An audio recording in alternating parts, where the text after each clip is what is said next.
Basically what it comes down to here, Twellman. But catch everybody up, because I try and do this all the time. Twellman is so annoyingly good at golf that catch me up. Who was it in your family, because I always get this wrong, that was on tour? So it's my uncle. So it's my mom's younger brother, Jay Delsing. He was on tour for, I think, 20 some odd years, right before Tiger came on. And ironically, I'm going to talk about his grandfather and his place, or his dad, my grandfather, who played pro baseball. That's going to be one of my hot takes here. Okay, well, then why don't we just get right to that then? Let's do the takes, because I was going to ask you to remind us about the Major League Baseball connection, but if it's going to be one of the takes, let's do it. This is our very first, our debut of Taylor's Takes. Taylor, what's the first take? The take's real simple. The hypocrisy and self-righteous nature of the Baseball Writers Association of America is detrimental to the game, and quite honestly, it's going to stop the growth of the game. Here's my problem, Greeny. These writers believe that they're the gatekeepers of the sport, that the sport is nothing without them, and that your place as an ex-player is based on where they feel you fit in. These are the same writers, Greeny, and you know this better than anyone because you were a writer and you followed teams and you did the job. But these are the same writers that desperately needed the steroid era to keep their notoriety, ultimately to keep their sport. So you want to honestly look me in the camera or call me on the phone or text me, because I have texted some of these writers and tell me that Bonds, Clemens, A-Rod eventually, David Ortiz don't have a place in baseball. How do you call yourself the gatekeepers of the sport for the Hall of Fame of baseball, which, by the way, my grandfather, who pitch ran for Eddie Goodell, for the St. Louis Browns, who was on that day was, the little person of the game. Then they called it the midget of the game. His picture's in the Hall of Fame. And the one thing my grandfather used to always say, Greeny, is this: if you can't tell the sport about someone, they have to be in the Hall of Fame, no matter what it is. Pete Rose is a player. He's in the Hall of Fame. You can't tell the story of baseball without any of these gentlemen. Now, right now, why am I fired up about this? Because it came to a head with the Curt Schilling part. I hate Curt Schilling. I disagree with 100% of what comes out of his mouth politically and where his stance is. But the writers are judging on him as a player. Those are the same writers, Greeny, that voted him in unanimously as the Humanitarian of the Year. There's only 2 people that have won that award.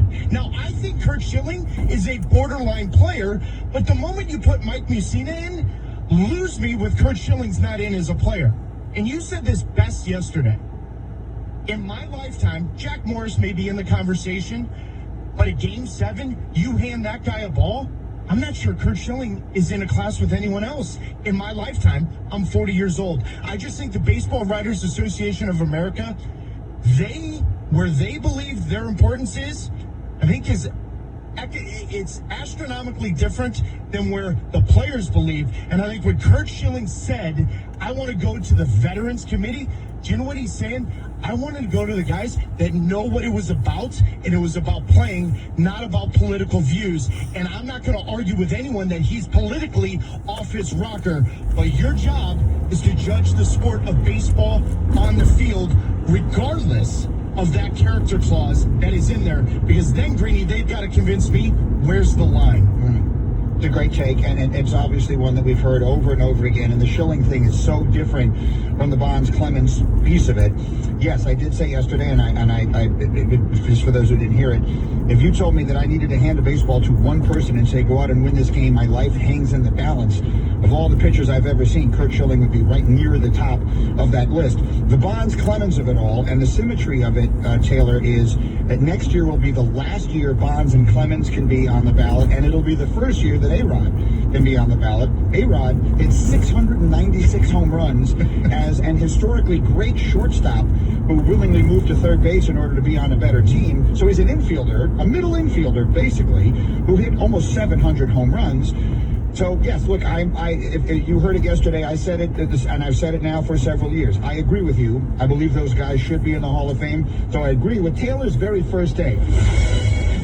All right, I've told you have one more. What is Taylor's second take of the morning? One more. This is the most important one because I think we may be on the verge of a paradigm shift of power in the NFL. And we've seen that power, Greeny, in the NBA first and foremost. But we've seen it in soccer, football, around the world, and even in this country. We've seen it with baseball, and we've seen it to a certain extent with the NHL. But the NFL, the power has always been with the owners, and quite frankly, we're going to know whether it still is with Deshaun Watson, and maybe to a certain extent Aaron Rodgers.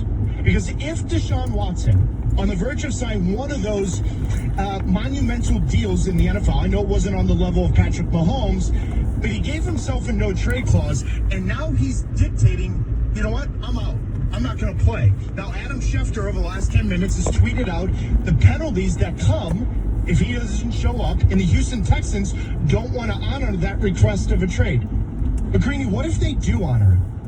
What does that do to all the agents, all the representation, and more importantly to the player's mindset? Because here we are going into a Super Bowl where Tom Brady didn't even need an offseason. He was 7-9, and I know he's an anomaly, but the truth is he went to a team and they won. Does this shift of power, I'm not sure, Greeny, and you can correct me if I'm wrong, that since the NFL instituted a salary cap, we've never seen a player hold the owners over the coals about where that player is going to be.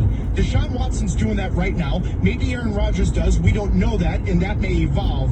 But this Deshaun Watson thing, from all I've heard over the last 48 to 72 hours from agents in and around sports, and mainly in the NFL, they're all watching very closely. Because if he gets his wish, and he goes someplace, and ultimately is successful, then I think that paradigm shift of power, it's not going to be what the NBA is. Make no mistake about it. But the NFL owners are going to lose a little bit of power if Deshaun Watson pulls this off. That's very good. That's a very good take. Let's talk about that one for a minute here. And I'm interested in your area of expertise. So in America, in the major American sports, baseball players, they have no power whatsoever until they get to a place where they become free agents. They are completely controlled by the teams until they get to the arbitration and all that kind of stuff. And then they become free agents, and the money is enormous there. But that system is so totally different. Basketball, we've seen right now, the big name stars in basketball completely control their destiny. James Harden wanted out of Houston, he's out of Houston. Dwight Howard once wanted out of Orlando, he's out of Orlando, and the list is on and on and on. The biggest stars in the world in sports are actually in the sport you know best. Yes. So in international soccer, tell me how this works. If you're, Cristiano Ronaldo, tell me, because I think I don't really know, and most of the people listening here may not know. How do they do it? Greeny, arguably the best player ever, Lionel Messi, is in that spot right now. Now, you're an asset, so there's not trade, so you're sold. So when you see certain players are sold for, and let's say Messi sold for $200 million, let's just use that rough number so it's easy to follow. That money goes to either the clubs that developed you, whatever the agreement is, but the player